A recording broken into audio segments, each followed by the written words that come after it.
We are through the budget process. It is July of 2019. What's going on in Anderson County people need to know about? I know one thing we were talking about, you said the flags are all going to be refreshed.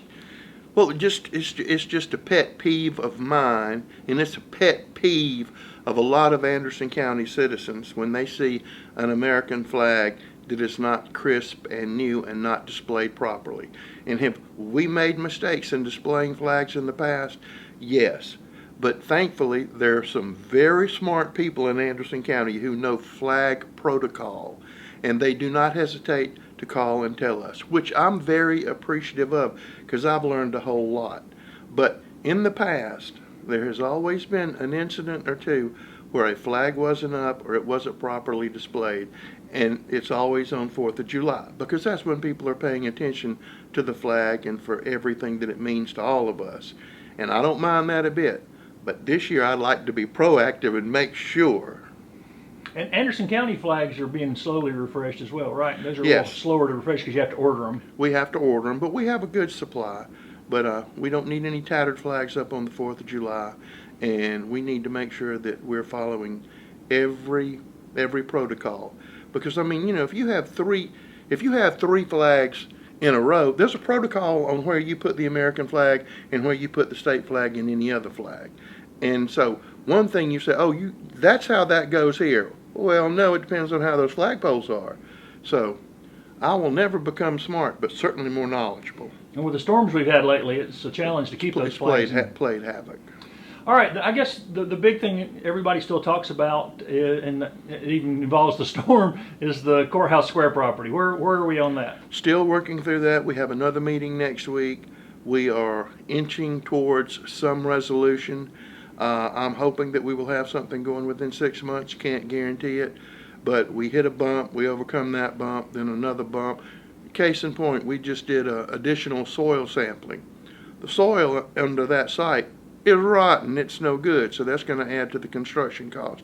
But we have a meeting next week to begin dealing with that situation. So yes, it's still moving, and it's not moving as fast as I would like, but it's still moving. And the group that's doing this has some vision beyond our Courthouse Square property. They have a whole vision for downtown Anderson, and as we've talked in the past, they own Groucho's. They are in the process of purchasing some other properties up here, so they're very active. They really like Anderson, and they think that they're coming to Anderson at the right time. Okay, the budget pass. Are people going to notice anything different? There was no tax increase in the budget. Right. No tax increase in the budget. And as you know, our council is tax averse. And so we've got that done, and I think it's a very good budget. And I think it transfers some of the cost that Anderson County residents have been bearing to the people who are actually using that service. Case in point, we have a great many people from out of town who are doing subdivisions in Anderson County. Well, we've increased the fees, our inspection fees, and what we will do along those lines we're providing a service to you, so you need to pay for that service. And still, we're not going to be the highest priced in the region, but I can assure you we're not going to be the lowest priced in this region. You have to give Councilman Brett Sanders, who really got into the meat of everything and said, hey, let's see what's going on here, so we did that.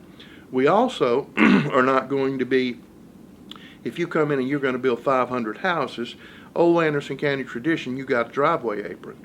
Well, if you're going to build a 500 house subdivision, you're putting the driveway aprons in. But at the same time, that's for that. But at the same time, we will continue if Aunt Betty or Uncle Joe at their house, they want a new driveway apron because theirs is deteriorated, they will get it for free. Or when I say free, their tax dollars will pay for it and they will get the return. So we will not be charging our hometown homegrown people. So I'm very, very happy about that. And again, that's council getting in there, looking at things with fresh eyes, and I think that's going to continue for some time now. Let's look at everything that we're doing and let's see if we can't do it different or better or for less cost. But it's been a long time. We raised taxes one time in the last 10 years, but then people forget 1 year we reduced taxes. So it's been pretty much even. Tax burden here. I don't like to pay taxes, but I do. Taxes pay my salary, but try not to be a burden to people. And with the continued growth, the challenges are going to come to provide services for another over 200,000 people all of a sudden. We just had our last meeting of the year, which is really the first meeting in July, okay? And what were we discussing? One of the interesting topics we discussed today was the morgue. Now, when you're riding down the road and you're thinking about what your county does and what services they provide, you don't think that the county's in the morgue business. But we are in the morgue business in conjunction with ANMED. And so because of the increase in population and to a degree the opioid crisis, we need more morgue space.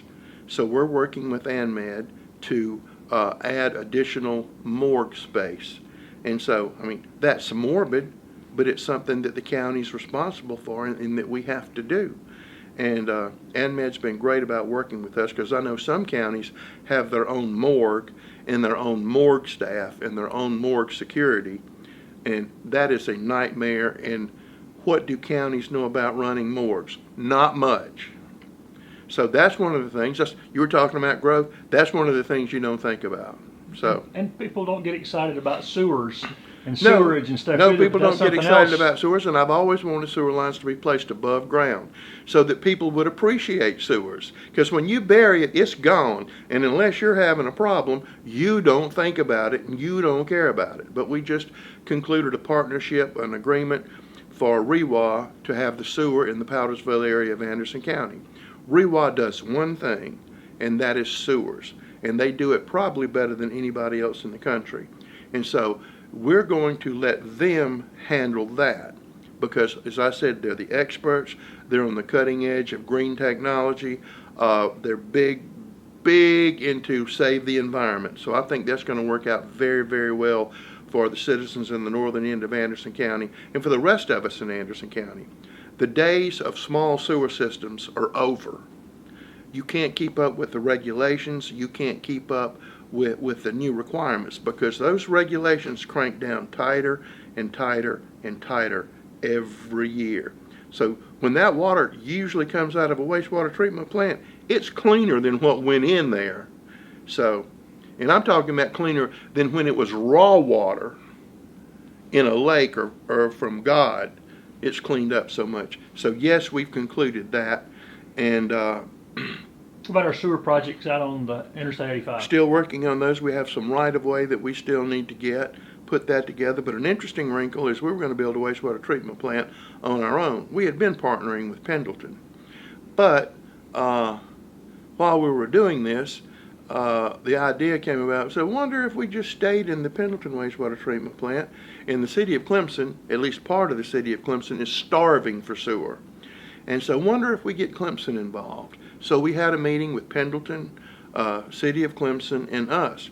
And it would make much more sense if we all went together and built a wastewater treatment plant together. A, we're not looking for another treatment plant site. B, the site's already there.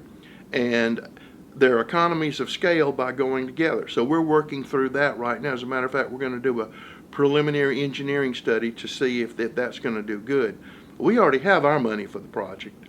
And Clemson, as fast as Clemson's growing, I'm pretty sure, and Pendleton's in good shape. So we're going to be working towards that, which will be environmentally friendly, save money, and allow us to serve even more area. So we're working on that, and we're excited about that. I think that's going to be something good. And if you notice this, I mean, when you think about sewer, we really want to be a clean and environmentally responsible county. And I think these things will do it. And whatever we can reduce from going in rivers, we're all for that. In streams, we're all for that. So we've got that going on. Plus, we're also updating our stormwater rules and regulations. So that's going to take a year for us to do because you have to look at every parcel of property in Anderson County. And so council's authorized us to do that and also looked at some ways to finance that. And so that's a big leap for Anderson County. The REWA thing's a big leap for Anderson County. Re-examining everything in Anderson County from top to bottom. It's not zero-based budgeting, but it's as close as you can get without doing that. So those projects on 85 particularly are going to really open up a new corridor for economic development. It's going to. I mean, and people are tired of who watch this broadcast me saying that, but they're beating on our door every day. They're building another hotel at Clemson Boulevard and in 85 right now. They're grading the ground for it. They're building another one in Powdersville. There are people running up and down. Why not pack that corridor, that 85 corridor, and let's keep some of our green area green and put as much as we can along that area. And you know, if I leave Honeypath and I drive to 85, it takes me 30 minutes, okay? Average commute time in Anderson County one way is about 30 minutes. And I always enjoyed some time to get there, and I enjoyed the decompression time on the way back. So that's where we're kind of moving on that. Councilman Davis has already had his second meeting up in the northern end of Anderson County, visioning meetings. What would you like to see here? What do you want here? What can we do? What tools are available to do that? He's had two. They've been very well attended, and he's got another series of meetings going on. This kind of planning is kind of important with the census growth numbers that are going to come out, because that growth area you're talking about, particularly from the city of Anderson north and northwest, that's going to have to be planned growth, or that land's going to be gone in a hurry. In a hurry. Those old family farms up there that have been in the family for 100 years, well, sometimes when it gets down to the third or fourth generation, and there's a lot of them, and somebody walks in and says, hey, here's all of this money in the United States of America, people say, well, hey, maybe I'm going to take all of this money in the United States of America and move somewhere else. So a lot of pressure going up there. Still the fastest growing area in the upstate. The Pendleton to Anderson area, the meetings we've had this week, we had a meeting this week with a developer, another huge project going into Pendleton, a huge project going into Pendleton. All those houses under construction in Pendleton, I think you're going to see some infill. Thank God Clemson Boulevard up in that area is 4-lane, but I remember when you could, in the middle of the day, drive from Anderson to Pendleton and you might see 2 or 3 cars. And now it's a whole lot more than 2 or 3 cars. In July, Arthrex is going to, they've already hired about 70 people, and they're actually going to be in the building. As a matter of fact, I know some meetings taking place Monday in their new headquarters building out there. They're already talking about building the 3rd building. So that's going well. TTI's going well. First Quality's going well. Sergeant Metal's going well. All of our companies are doing good, and I don't want to get in the habit of just mentioning the big ones, because those smaller ones are just as important to me, because I'd rather have 100 companies with 10 employees, because everybody's not going out of business at the same time. You know, Bosch and their Nippon Dentsu project, they closed that. Well, Bosch bought that, and they're filling that up. And all of the employees that were at the French company, most of them have found jobs because they have excellent work records. And I'm glad to see skills, and I'm glad to see our wages in the last 10 years go from around $13 an hour to almost $20 an hour. That's what we want. That's what we want. You to be able to go have a job where you can have one job and you can live well. And we're getting ready to open a facility that's going to facilitate that and serve all of these companies, big and small, the Anderson Institute of Technology. And that's going to open up for business next year, and that's going to be huge. In August, for school year. Yeah, the school year, you mean? Yeah, school year. But it's going to be huge for our area because nobody else has one. Career Center for District 1 and 2 has always been on the cutting edge. As a matter of fact, Holly just won the award for the best in the state, and we expect Districts 3, 4, and 5 to be just as good as that. And you're going to be able to learn things like aviation skills, firefighting skills, how to go work in a factory, how to do this, how to do that. And I think it's just going to be great, and it's going to put us on the map again. There's so many good things going on in Anderson County, and it's hard for people to realize. Today, at 10 o'clock this morning, we broke ground for our dog park out at our paws at our animal shelter facility. And we've already received $160,000 in donations from that park, $100,000 from the Abney Foundation, which I must say that we have a state-of-the-art animal transport trailer that we use to take for off-site adoptions and for rescue efforts. Well, the Abney Foundation paid for that.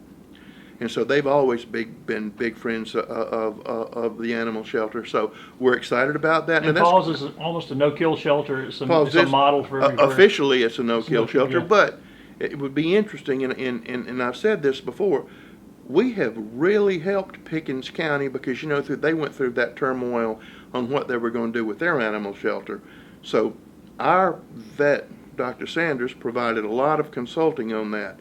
They just built a new shelter in Abbeville County. She was mightily involved in that. You say, well, Rusty, she works for Anderson County. What does that do? What are you doing? Well, I can assure you that in the past, a great many animals from Abbeville ended up at the Anderson County Animal Shelter, and a great many animals from Pickens ended up at the Anderson County Animal Shelter.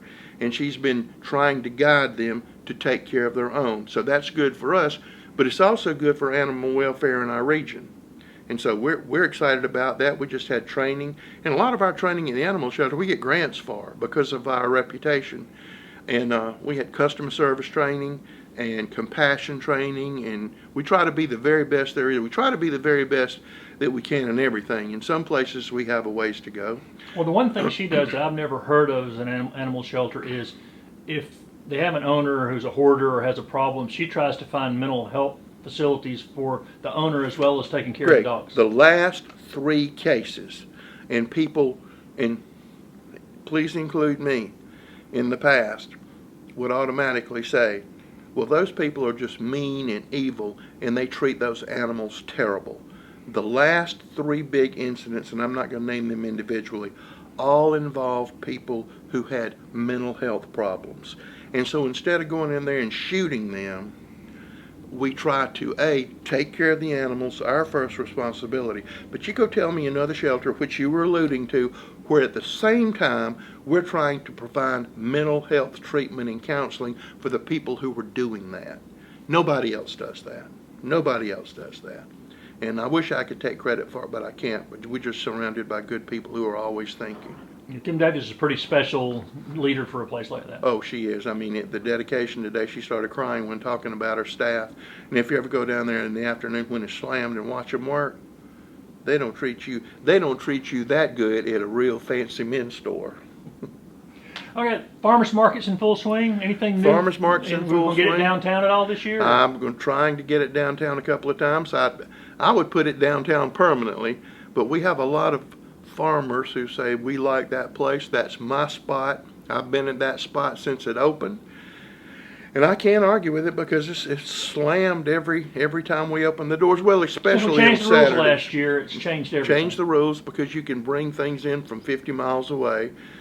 And like we also, last time I checked, we weren't growing any fresh shrimp here in Anderson County, but we make exceptions for that. And a few more crafts and things like that, a little more entertainment.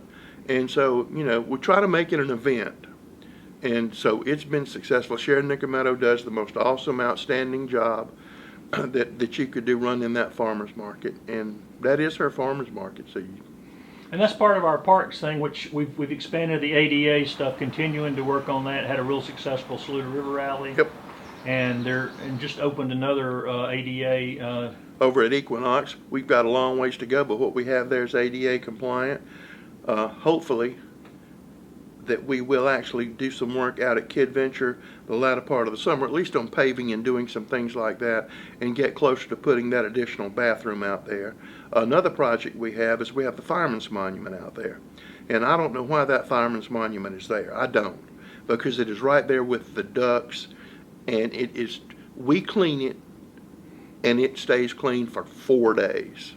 So I talked with our chairman of county council, who's a fireman, and he's talked with the chiefs, and I think that they have an agreement that we need to bring that downtown and put it in front of the courthouse where the police memorial is. And so we're working towards that to put a real nice fireman's memorial right here in the heart of the city. So we're working towards that. Would that be a difficult move to make? No. No opposition to it. Everybody wants to do it. It's just getting it done. Well, we would take the plates and pop them out of the brick and then put them into a new sculpture. And I think we would do something like maybe have 4 sides, and I think we would add the fireman's prayer on one side and give it some height too so people could look at it and see it. So that's not a big thing, but it is a big thing if you're a fireman, especially a big thing if you were a fireman and died while you were fighting a fire. A lot of people talking about, since you're talking about that area, the Civic Center growth. What's going on at the Civic Center? What can we expect in the... Well, one of the things we were just donated a large parcel of land contiguous to the Civic Center. MLK and Civic Center Boulevard, that corner, which looks like it may be the deepest hole in the history of America. Well, they offered it to us, and since it's contiguous, I want it. Do we have immediate plans for it? No. But one day, after I'm long gone, somebody's going to come up with something that way. And as I've always said, we should never sell a piece of that land. It should be held in trust for the people in Anderson County. But the Big Kid venture, I want to thank the Rotary Club for all the hard work they've done and the money that they've done to help us with that. Another huge donation. And so hopefully that thing's going to be the first ADA playground in the county of Anderson. And we're inviting the city to participate in that with us. And I think it would be good for us to go together and both do that together, because the city participates us to the tune of $100,000 a year for capital upgrades out at the park, and we're greatly appreciative of that. But we're also excited about, the city's plans for their recreation uplift, and we're also inching closer to connecting the East-West Parkway to the Civic Center into 81. They're actually out getting right-of-way right now, and I think when that happens, and if city completes their in-town trail system, I think that's going to be awesome. Same time, I think if we can get Mr. Jimmy Davis's trail up there in Dolly Cooper Park and at least start in the land that the county owns, a walk-ride trail all through that park, and hopefully one day it could go connect all the way down the river. We're also putting in that ADA handicapped accessible spot in Belton, and we're really looking forward to that, so everybody in that area will be able to enjoy that, and we've got a lot of interest. Thank Duke Energy for a huge contribution that will allow us to do that on that river, so we're happy about that. And the people in Belton are happy about that because we're working hand in glove with them. What about entertainment at the Civic Center? Well, we've got, who's coming up next? I believe it's a Christian group, Crowder. David Crowder. Which I think is, if it's not sold out, the last time I checked, it was awfully close. Then after that, we have Travis Tritt, and that's pretty close to being sold out. Then we have a rock and soul review coming in there. I haven't checked on the tickets on that. And then we have Celebrate Anderson the Sunday before Labor Day. Free. Anybody can come. Yeah. Free, and we may have a surprise, but I don't know yet. But if we get one thing to work out, then we'll have a surprise. It could be the biggest one we've ever had. We've got two great entertainers who are coming, and we're going to naturally have the T.L. Hanna Jazz Band, and we're going to try to provide less "Hey, how are you?" and more music. Because when I go there, I don't want to see me saying "Hey" to you. Just bring on the music and let's have a good time. And that's always Anderson County's biggest picnic, and it'll be our 20th anniversary. And there's like the rock concert the night before, right, with various bands? Don't know about that. That's maybe and a maybe not. Okay. But I think that's going to be a good day. And thank Michelin for being the title sponsor. They give us a huge amount of money to make that possible. Arthrex this year jumped in real big. Can't say enough about Glen Raven's Sunbrella. They've been constant supporters forever. And some new companies have jumped in and are helping us with that. But you've got some mainstays who are always there with you. So that's going well. And so we've got that coming up. But council has been working on trying to get more name entertainment out there. Well, the key thing is they want Anderson to be a music destination. Something to do here. No problem going to Greenville. That's fine. But we want something out of that Civic Center at least once a month or maybe twice a month. And it doesn't always have to be something big. It could be something smaller. Another thing, hopefully we're getting close to putting that little amphitheater at Green Pond, which we're going to do in-house off-season. So I think that would be good if we could have a little music venue out there right over the lake. So we've got that going on. Continuing to work with Pendleton, work with Honeypath. Well, one of the things to get to all these places, you got to be on our roads. So you're trying to get plans on that. We got 3 roundabouts planned. We got the state money's beginning to come in from the gas tax. And on your online newspaper, you have a list of everything that's been done, that is under construction, and that's planned to be done. And so when somebody says, "Well, we voted for that gas tax," now I don't see it. Well, it's right there, and it's real. And sometimes I wonder, is anybody riding around? Because, I mean, if you go north, you see it, and if you go south, you see it, and if you go west, you see it. So, I mean, it's all happening, and it's just really ratcheting up right now. It's just really getting here. So, But those roundabouts that are going to be have been well received here so far. From everybody who hated them and didn't like them and was scared of them, me, they're wonderful. And again, you can't run into somebody. You may bump them in the front, or you may bump them in the back, but it's not this. And that has had a great safety effect, and we're proud of that. And congratulate the state for doing that. We have more coming along, so that's good. So just a lot of stuff going on. And some people don't like to think about it, but we're about 4 months away from putting up the county Christmas tree again. Yep. And has it been electronically fertilized again this year? Electronic fertilizer has been applied all year, So and we're hoping for some growth. we'll talk more about that as we get a little closer And I'm pretty sure that fertilizer's working. And that tree has been a big money saver already. It's been a big money saver, and it's also been a huge attraction. And as we talk every year, people stop by day and night to have their picture made there. We've had people get married in front of it. And I just think it brings everybody together, because that is the county Christmas tree. It's as much the Christmas tree for people in Ivor as it is for Pendleton, as it is for West Pelzer. And so that's what we celebrate Anderson County. So next time we get together, we'll be looking at August. August.